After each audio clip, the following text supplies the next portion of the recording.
प्रायिकता जैसा कि 12th में और 11th में भी ये था, तो 11th में क्या था, इसका पार्ट 1 था और 12th में इसका पार्ट 2 है। अभी मैं जो तुमको फॉर्मूले समझा रहा हूँ ना, वो पहले पार्ट 1 के कुछ परिभाषाएं समझा दूंगा और फिर पार्ट 2 में हम लोग क्या पढ़ने वाले हैं वो भी मैं बता रहा हूँ, ठीक है। तो सबसे पहली आती है चीज कि प्रायिकता का क्या मतलब है, प्रायिकता का उपयोग कहाँ होता है, किस परिस्थिति में प्रायिकता को हम लगाते हैं। तो अगर कोई भी ऐसे प्रयोग या परीक्षण किए जाएं जिनका एक से ज्यादा परिणाम हो सकते हैं, पर उस परीक्षण के पूरा होने पे, उस प्रयोग के पूरा होने पे परिणाम एक ही आए, पर संभावनाएं कैसी हो, एक से ज्यादा, तो ऐसे प्रयोगों में परिणामों की अनिश्चितता का अध्ययन करने के लिए हम लोग किसका प्रयोग करते हैं, प्रायिकता का, कि कौन से परिणाम का होने का कितना चांस है, कितना प्रतिशत है। तो अगर हमको ये ज्ञात करना है तो इसको हम प्रायिकता से निकाल सकते हैं। जैसे एक उदाहरण ले लेते हैं कि मान लीजिए एक पासे को फेंका, तो एक पासे का फेंकना क्या है, यादृच्छिक प्रयोग। यादृच्छिक प्रयोग किसको कहते हैं, जब कोई ऐसा प्रयोग किया जाए जिसके एक से ज्यादा संभव परिणाम हो, तो वो यादृच्छिक प्रयोग है। तो इसको करने पर अगर वो पासा गिरता है तो कोई एक अंक आएगा, ये पक्की बात है। लेकिन जब हमने उसको फेंका तो तुम्हारे दिमाग में क्या आया कि क्या आ सकता है, 1 2 3 4 5 या 6, ये 6 अंक के अलावा कोई दिमाग में तो नहीं आ रहा। और तुम बोलोगे भी कि 5 या 2, जो भी संख्या तुम बोलोगे कि ये आ जाए, तो वो संख्या भी 1 से लेके 6 के बीच की बोलोगे, ठीक है। तो यहां पर ये पासे का फेंकना यादृच्छिक प्रयोग है। पासे को फेंकने पर जो परिणाम आते हैं, सभी परिणामों के समुच्चय को क्या कहते हैं, प्रतिदर्श समष्टि। जैसे कि 1 से लेके 6 तक की जो संख्या है वो क्या है, प्रतिदर्श समष्टि। और प्रतिदर्श समष्टि में जो अवयव होते हैं उन्हें क्या कहते हैं, प्रतिदर्श बिंदु। तो अभी तो यहाँ पे एक हेडिंग लिखी हुई है, उसको देख लें।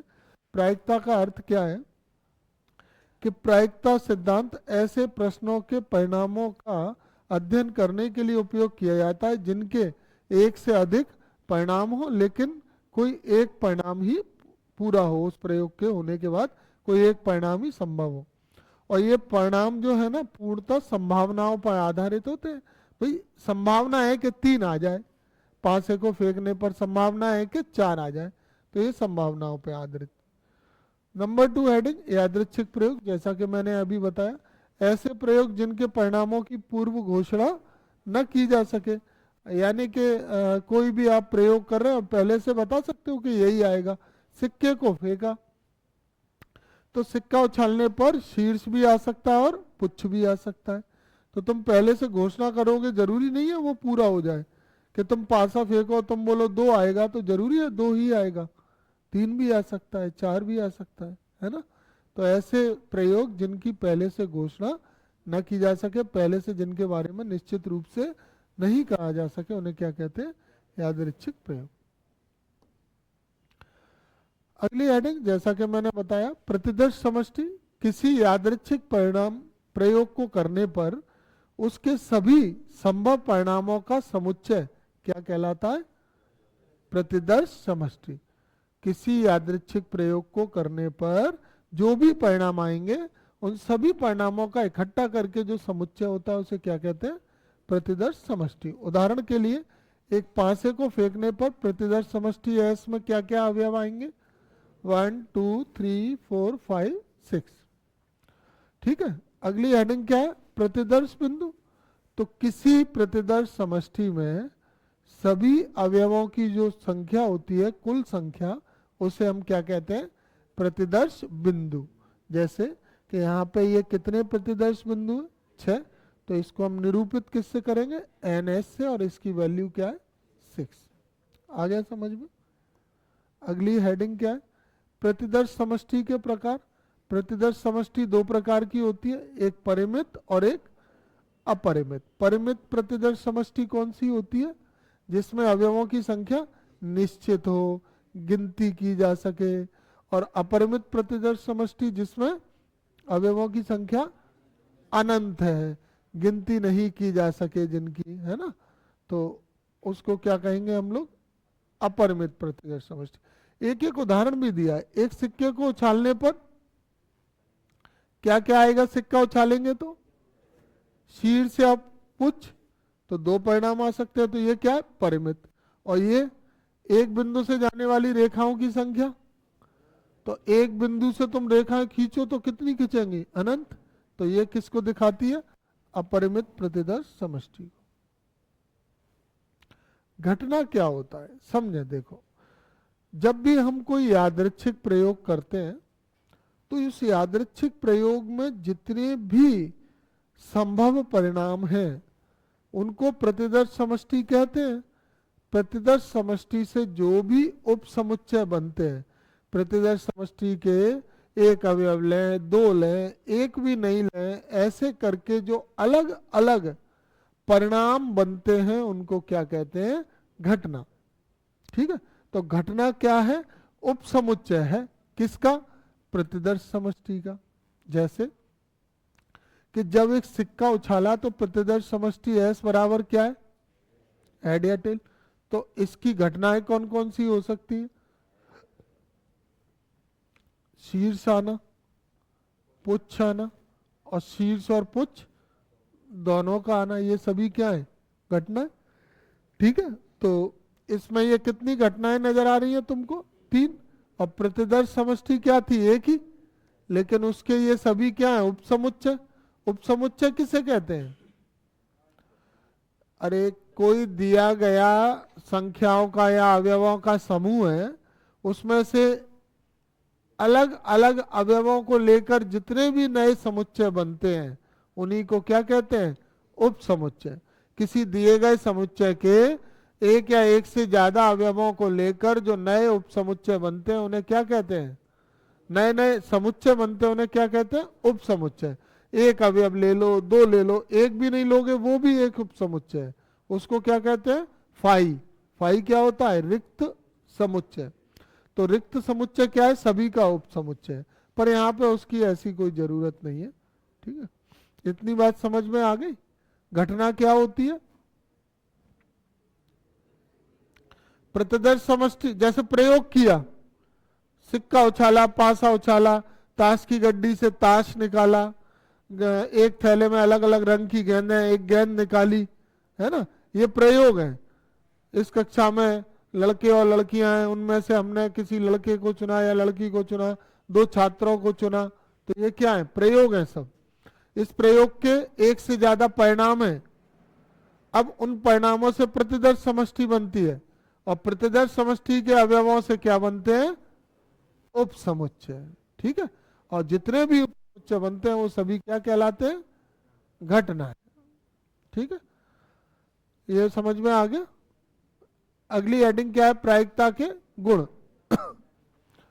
प्रायिकता के गुण क्या है, अगर किसी घटना के घटित होने की प्रायिकता Pe है और उसके घटित ना होने की प्रायिकता P नॉट E, या इसको Pe कॉम्प्लीमेंट भी कहते हैं, घटित ना होने की प्रायिकता ये भी होती है, देखो Pe कॉम्प्लीमेंट, यानी E का पूरक घटना। पूरक घटना के लिए E पे क्या लग जाएगा, डैश, एक ही पूरक घटना के लिए A पे डैश, तो ये Pe है घटित होने की प्रायिकता, और P नॉट E या E कॉम्प्लीमेंट क्या है, घटित ना होने की। तो इन दोनों का योग सदैव क्या होगा, 1, यानी कि एक घटना के घटित होने और ना होने की प्रायिकताओं का योग 1 होता है।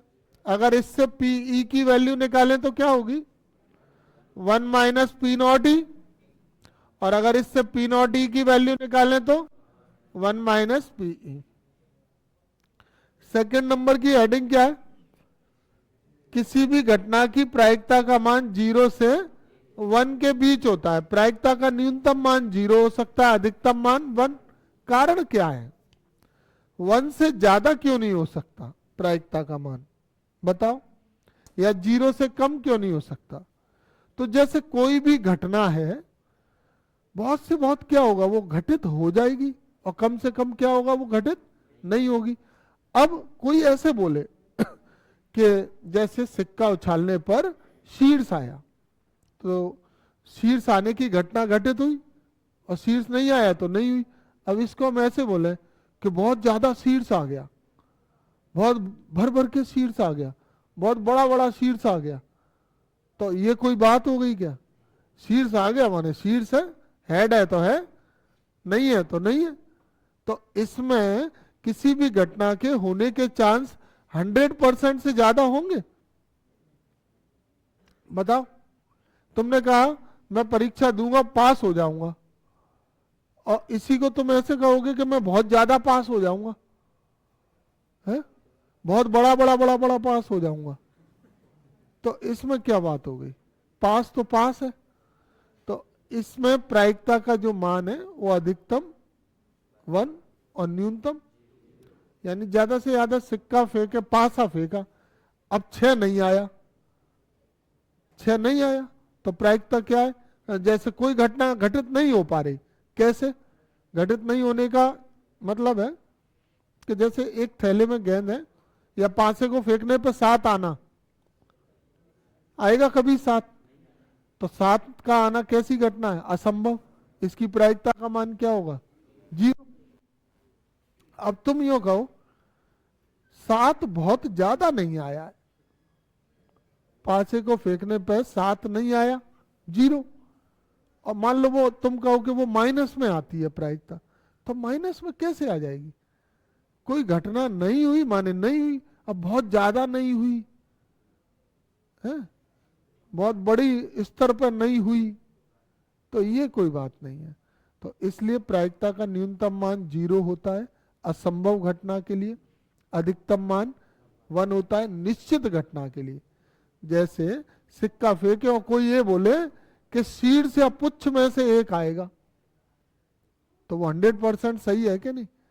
शीर्ष या पुच्छ में से ही तो एक आएगा, तो ये कैसी घटना हो गई? निश्चित घटना। तो निश्चित घटना की प्रायिकता 1। ऐसे एक थैला है, उसमें सफेद रंग की गेंदें हैं, अब तुमसे कहे कि एक गेंद निकालो, और कोई बोले सफेद ही निकलेगी, सफेद गेंद, तो ये कैसी घटना है? निश्चित। और तुमसे कहें कि इसमें से काली गेंद निकाल के दिखाओ, और 5 गेंदें हैं उसमें और 5 सफेद है, और खड़े हो गए, निकाल के देखा, 5 काली गेंद निकाल के देखा, नहीं तुम्हारी खैर नहीं है, तो वो निकलेगी क्या काली गेंद? तो ये कैसी घटना हो गई? असंभव। इसकी प्रायिकता क्या हो गई? 0। ठीक है, ये लिखा है यहाँ पे, किसी निश्चित घटना की प्रायिकता का मान 1 तथा असंभव घटना की प्रायिकता का मान 0 होता है।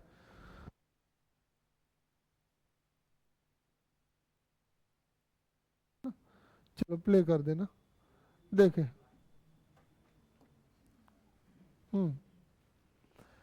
अब प्रायिकता की परिभाषा पे आ गए। अभी प्रायिकता का अर्थ बताया ही था कि जब कोई प्रयोग करते हैं उसके एक से ज्यादा परिणाम होते हैं, उन परिणामों की अनिश्चितता का अध्ययन प्रायिकता से करते हैं।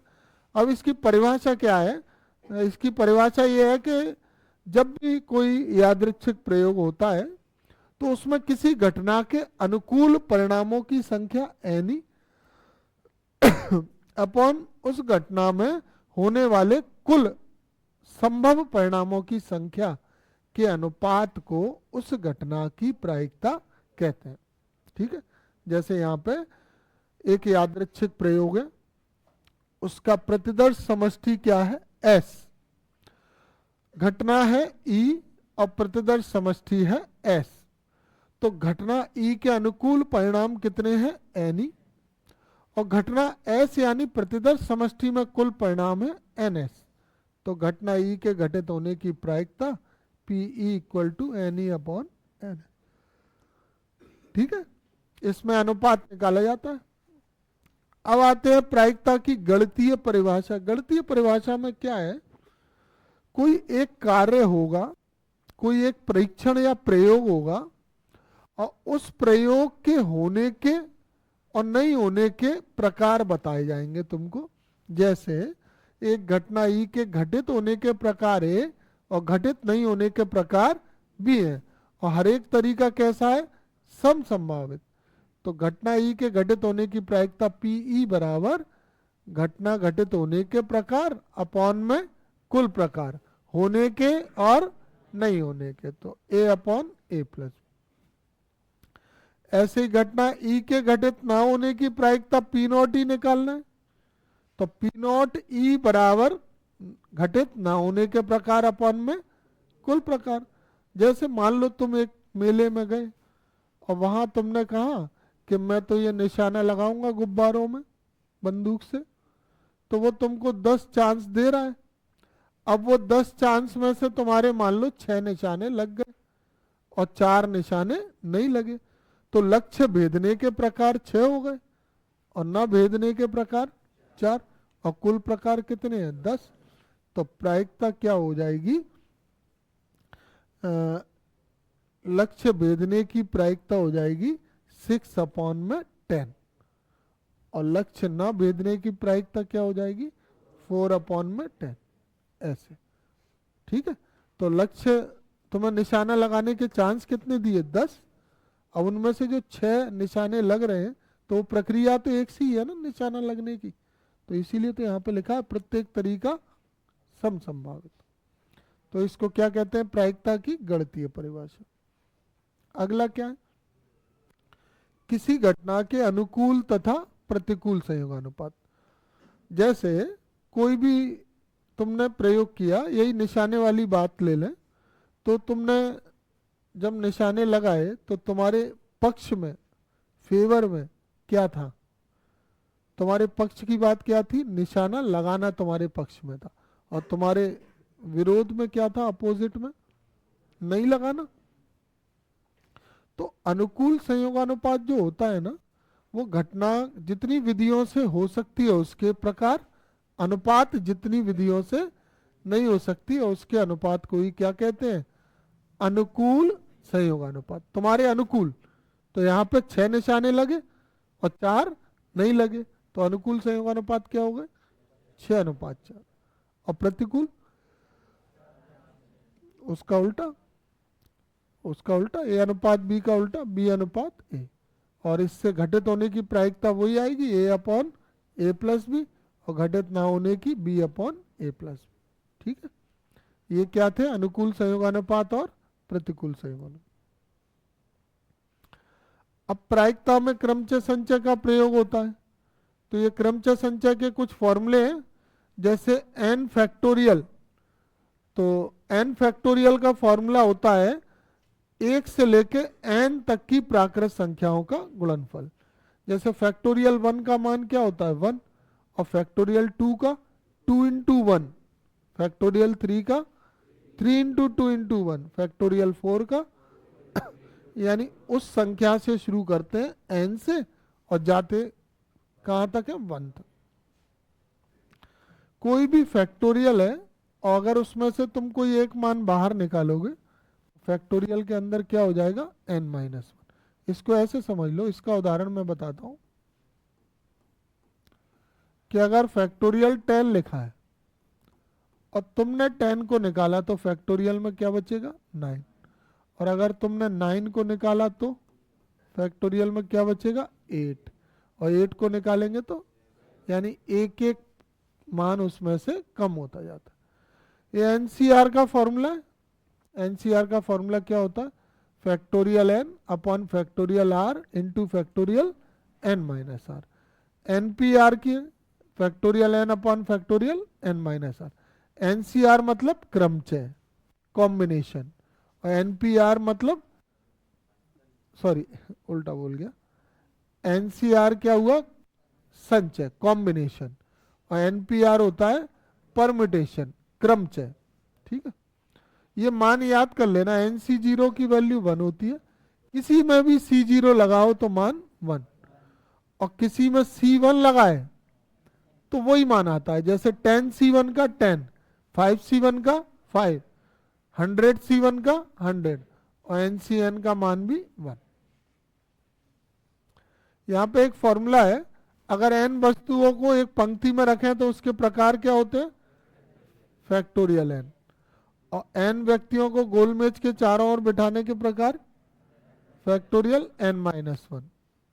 और एक ये फॉर्मूला NCR को हम क्या लिख सकते हैं NCn-r, कभी यहाँ पे कोई बड़ा मान हो ना, जैसे 20C 18 है, अब हमें इसको छोटा करना है, तो ये मान छोटा करने का ये फॉर्मूला बड़ा अच्छा है कि 20 में से 18 माइनस कर लो और यहाँ पे क्या लिख दो 2। ठीक है, तो ये मान कभी बड़ा मान है, इसको सॉल्व करने में ज़्यादा टाइम लगता है, इसको छोटा करके जल्दी सॉल्व किया जा सकता है, तो ये फॉर्मूला उसमें काम आता है। ठीक है,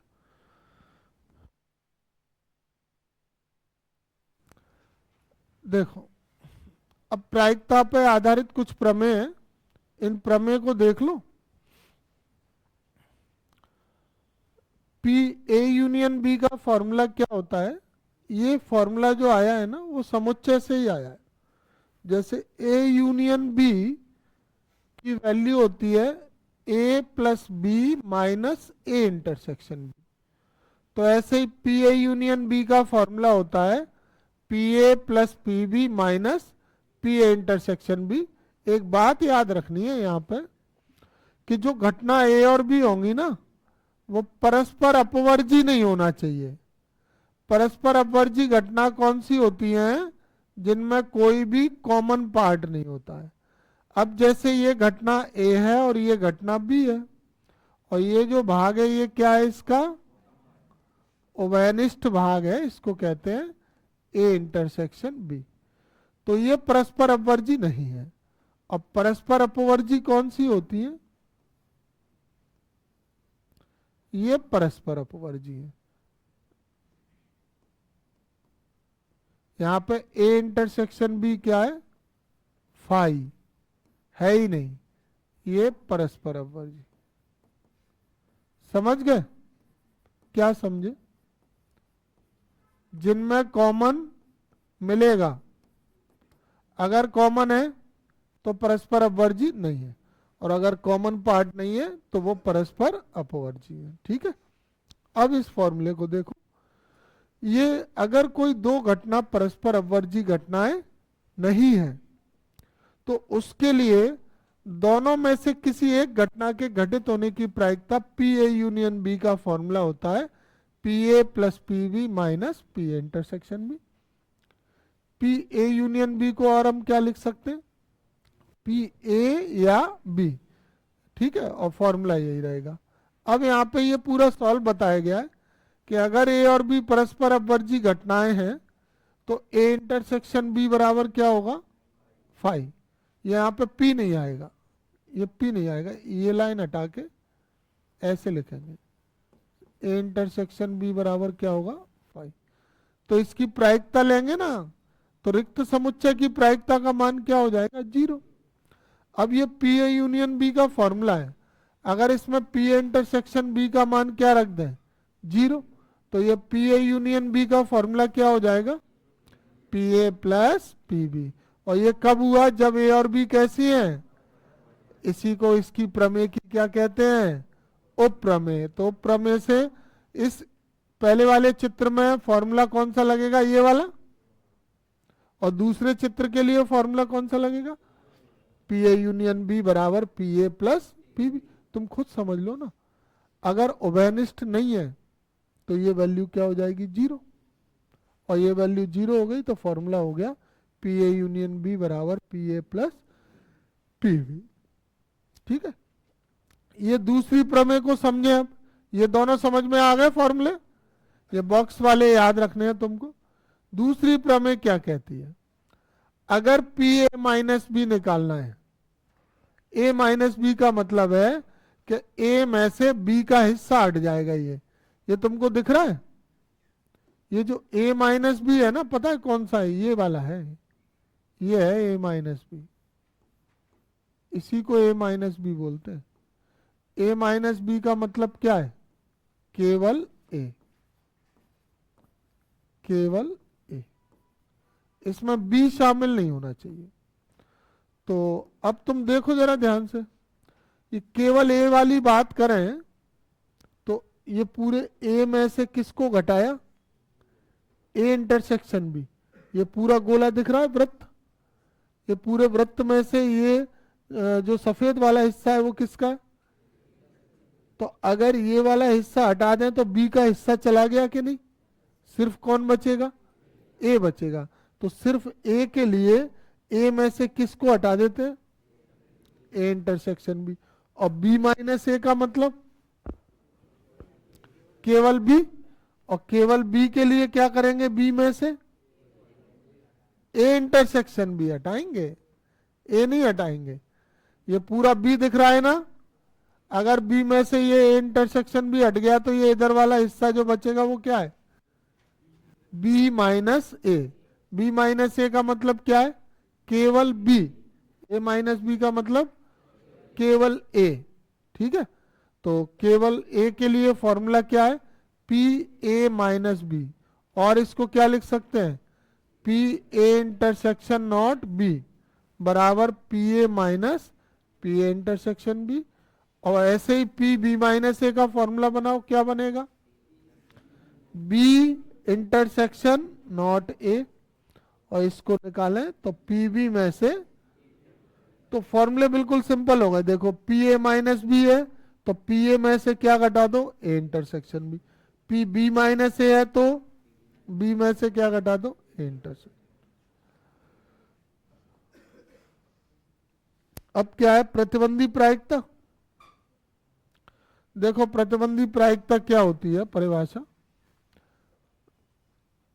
जैसे ये दो घटनाएं हैं, कौन सी दो घटनाएं, ए और बी।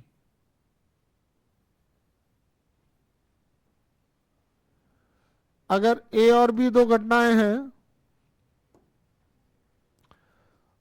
और उनमें से एक घटना बी क्या है, घटित हो चुकी है, तो किसी यादृच्छिक प्रयोग की कोई दो घटना इस प्रकार है कि उनमें से एक घटना पहले ही घटित हो चुकी है, तब दूसरी घटना के घटित होने की जो प्रायिकता है उसको प्रतिबंधी प्रायिकता कहते हैं। प्रतिबंधी प्रायिकता की परिभाषा क्या है, एक घटना के घटित होने के बाद किसी दूसरी घटना के घटित होने की प्रायिकता को पूछें तो उसे क्या कहते हैं, प्रतिबंधी प्रायिकता। और वो दोनों घटना एक ही प्रयोग की होनी चाहिए, अलग अलग नहीं। ठीक है, जैसे एक थैले से एक गेंद निकाली और फिर एक और निकाली, एक काली निकली एक सफेद, तो तुमसे पूछा जाए कि अगर पहली गेंद काली निकल चुकी है तो दूसरी गेंद के सफेद गेंद होने की प्रायिकता बताओ। और ऐसे दो अलग अलग थैले, एक थैले से एक निकाली दूसरे से दूसरी, तो ये अलग अलग प्रयोग हो गए। ठीक है, तो यहां पर प्रतिबंधी प्रायिकता में प्रयोग एक ही होगा पर उसी प्रयोग की घटनाएं कितनी होंगी, दो, और उनमें से एक घटना पहले पूरी हो चुकी होगी, तो दूसरी घटना की प्रायिकता को क्या कहते हैं, प्रतिबंधी प्रायिकता। तो इसका फॉर्मूला क्या है, ये घटना ए के घटित होने की प्रायिकता का फॉर्मूला है, जबकि बी पहले ही घटित। फॉर्मूला क्या होता है, पी ए अपॉन बी बराबर पी ए इंटरसेक्शन बी, और नीचे बी है तो पी बी। ऐसे इसका फॉर्मूला क्या होगा,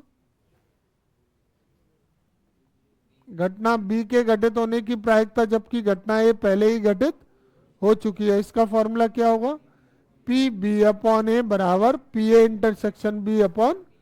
अब तुम बोलोगे कि यहां पे बी इंटरसेक्शन ए क्यों नहीं लिखा है, अरे ए अपॉन बी है तो A intersection B, B upon A है तो बी इंटरसेक्शन ए, पर वो तो एक ही बात है ना। ए इंटरसेक्शन बी का मतलब क्या होता है, ए और बी में उभयनिष्ठ कॉमन, और बी इंटरसेक्शन ए का मतलब बी और ए में कॉमन, तो एक ही बात हुई कि नहीं।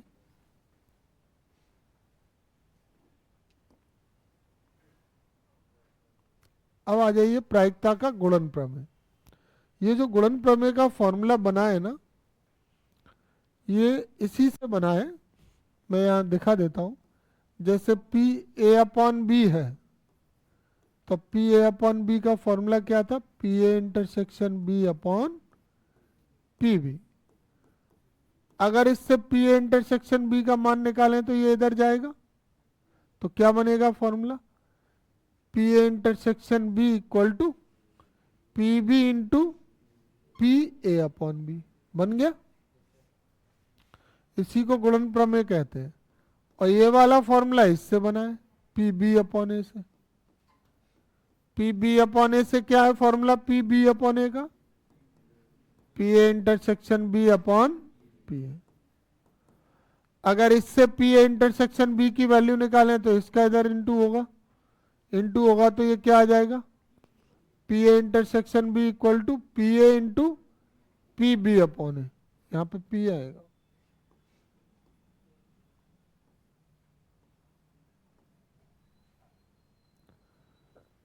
ये जो करेक्शन किया है ना, ये तुम नोट कर लेना इसको, करेक्शन वाली चीज को, है ना, जिससे कि तुम सही लिखो। तो पी ए इंटरसेक्शन बी का formula P A into P B upon A या P B into P A upon B, दोनों को मिला के ये फॉर्मूला बन गया। देखो P A into P B upon A, P B into P A upon B, ठीक है। तो यही इसी को क्या कहते हैं, गुणन प्रमेय, प्रायिकता का गुणन प्रमेय है। ए इंटरसेक्शन बी का मतलब है ए और बी दोनों के घटित होने की प्रायिकता। तो पहले ए की प्रायिकता और फिर बी की प्रायिकता जब ए घटित हो चुकी है।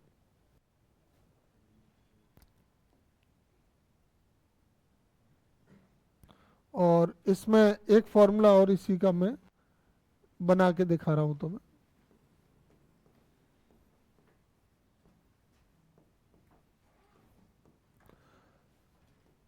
अगर इसमें सी भी आ जाए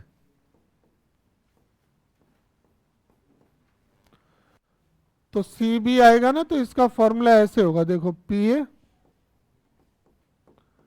इंटू पी बी अपॉन, ठीक है, into P C upon A intersection B, ऐसे होगा।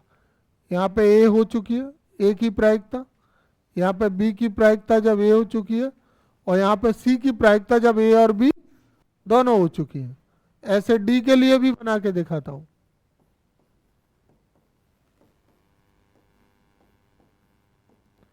ए बी सी डी चार घटनाओं के लिए प्रायिकता, ए की प्रायिकता, बी की प्रायिकता जब ए घटित हो चुकी है, इसी को ऐसे लिख लें, सी की प्रायिकता जब ए और बी घटित हो चुकी है, और फिर डी की प्रायिकता जब ए बी और सी घटित हो चुकी है। इंटरसेक्शन को हम सीधा गुणा में लिख देंगे, ए और बी, ए इंटू बी। इंटरसेक्शन का मतलब और होता है ना, ए घटना और बी घटना, यूनियन का मतलब या होता है, ए घटना या बी घटना, यूनियन यानी दोनों में से कोई एक, इंटरसेक्शन यानी दोनों, ए भी और बी, ठीक है। आ गया समझ में, ये प्रारूप समझ में आ गया इसका।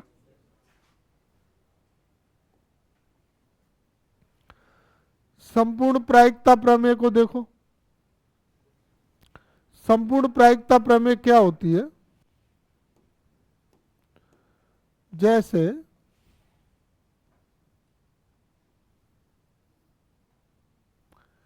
एक कोई प्रतिदर्श समष्टि है और उसके कुछ घटनाएं हैं, ये ऐसे E1, E2, E3, E4,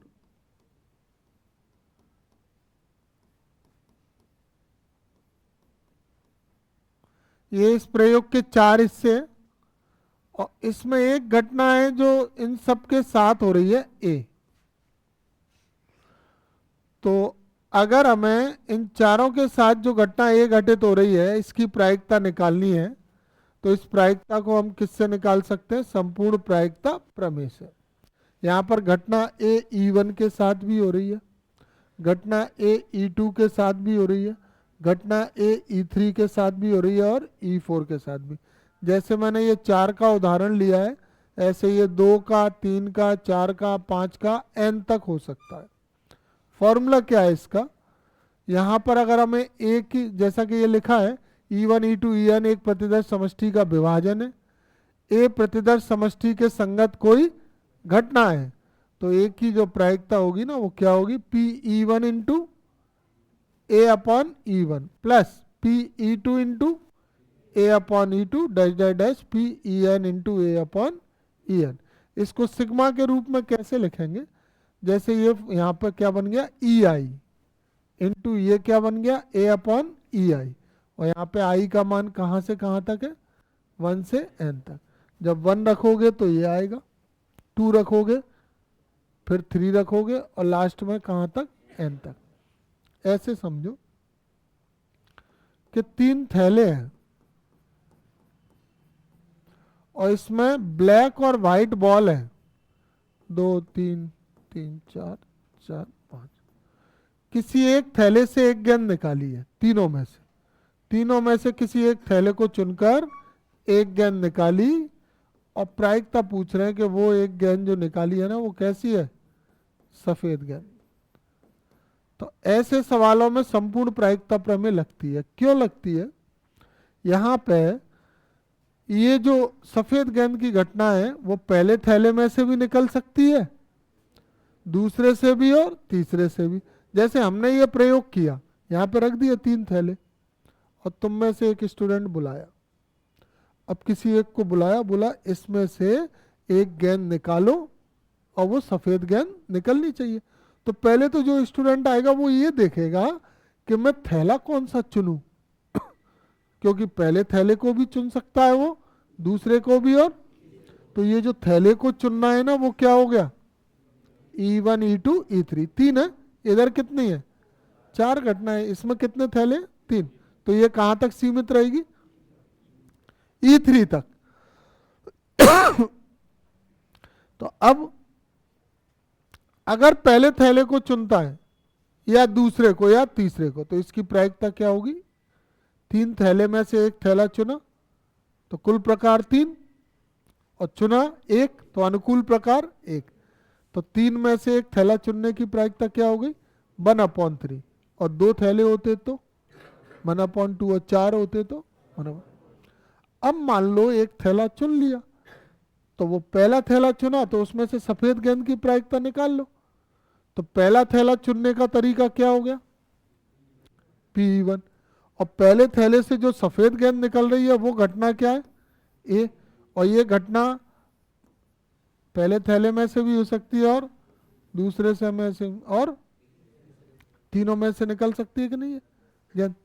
तो जब ये पहले थैले से निकलेगी तो A मतलब सफेद गेंद, E1 यानी पहला थैला, तो पहला थैला चुना और उससे सफेद गेंद, या का मतलब प्लस। ऐसा भी तो हो सकता था कि वो गेंद दूसरे थैले से निकले, तो E2 इंटू A/E2 और प्लस और क्या आएगा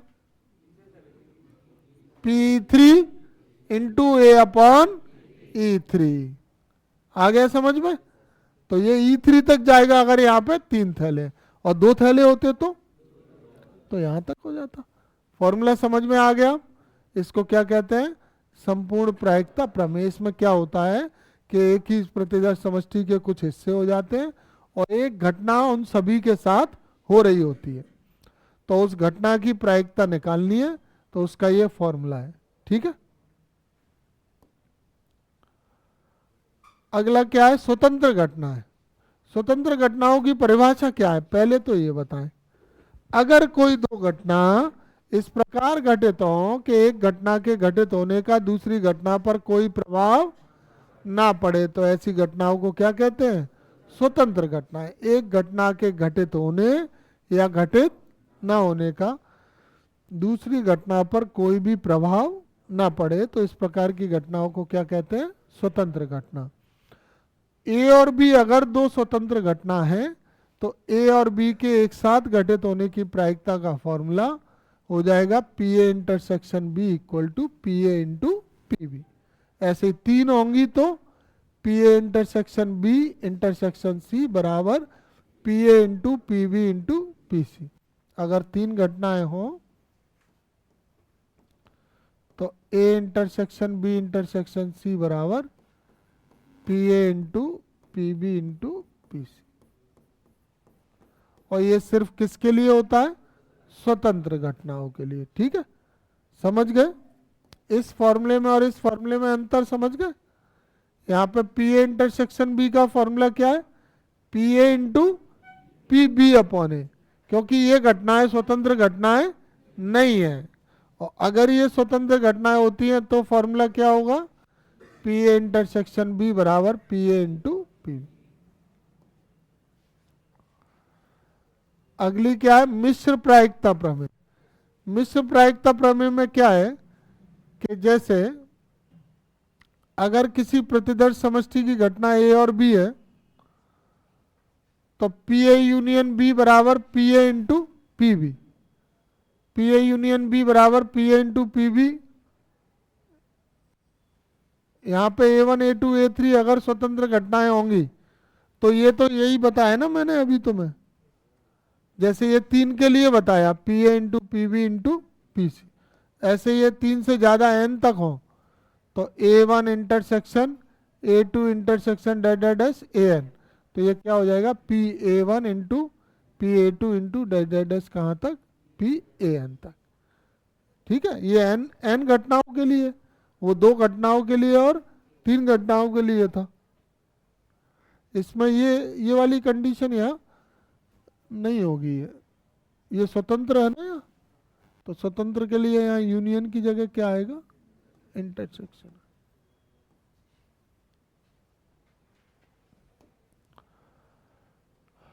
अगला क्या है, बेस प्रमेय। बेस प्रमेय में क्या होता है, बात वही है, E one E two dash dash dash E N कैसी है, परस्पर अपवर्जी और निशेषी घटनाएं किसकी, प्रतिदर्श समष्टि एस की, परस्पर अपवर्जी है, कॉमन नहीं है, ये बताया ना मैंने तुमको। ऐसे यहाँ E one E two E three E four E five dash dash dash कहाँ तक, ई एन तक।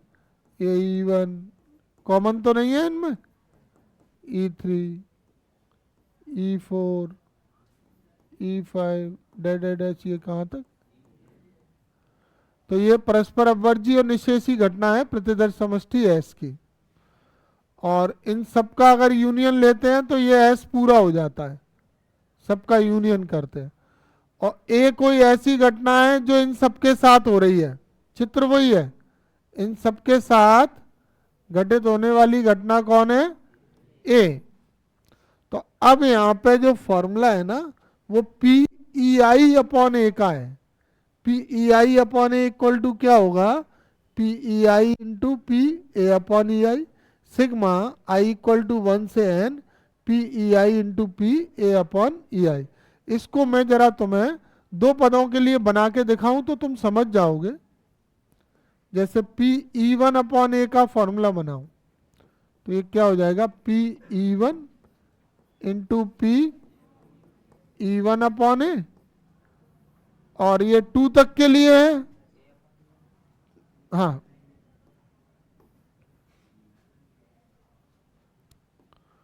2 तक के लिए है ये, A upon E one. Upon में यहां पे क्या आएगा, P E one A upon E one plus P E two into P A upon E two, ये होता है फॉर्मूला। ये सिग्मा के रूप में ऐसे लिखा हुआ है, यही 3 घटनाओं के लिए होता तो यहां पे प्लस में क्या आ जाता, P three into A upon E three. अब सुनो इसको लगाते कब है, जैसे तुमने अभी ये क्वेश्चन ये देखा ना, ये यहां पे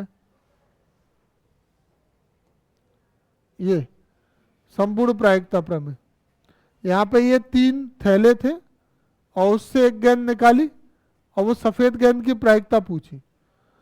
अगर कभी कोई ऐसे सवाल आ जाए जिनमें प्रायिकता घटना के वापस आके पूछा जाए, घटना में पीछे जाके पूछे जाएगी, जैसे सीधे सीधे प्रक्रिया चलती जाएगी, प्रयोग हो जाएगा, और उस प्रयोग में वापसी में आकर अगर प्रायिकता पूछे तो वहां पर कौन सी प्रमेय लगाओगे, बेज प्रमेय। कैसे, मैं बताता हूं। जैसे यहाँ पे 3 थैले थे, एक को चुना, एक गेंद निकाली, उसके सफेद की प्रायिकता पूछी तो सफेद या काली गेंद की पूछी तो संपूर्ण प्रायिकता। अब अगर क्वेश्चन ऐसे आया कि 3 थैले से किसी एक थैले को चुन के एक गेंद निकाली और वो सफेद गेंद है, तो प्रायिकता ज्ञात करो कि ये दूसरे थैले से निकली थी, या प्रायिकता ज्ञात करो कि ये पहले थैले से निकली थी, या प्रायिकता ज्ञात करो कि ये तीसरे थैले से निकली थी। तो ये जो फॉर्मूला है ना वो पहले थैले के लिए है। कैसे? E1 यानी पहला थैला, और ए तो पहले थैले से सफेद गेंद की प्रायिकता। फॉर्मूला क्या है?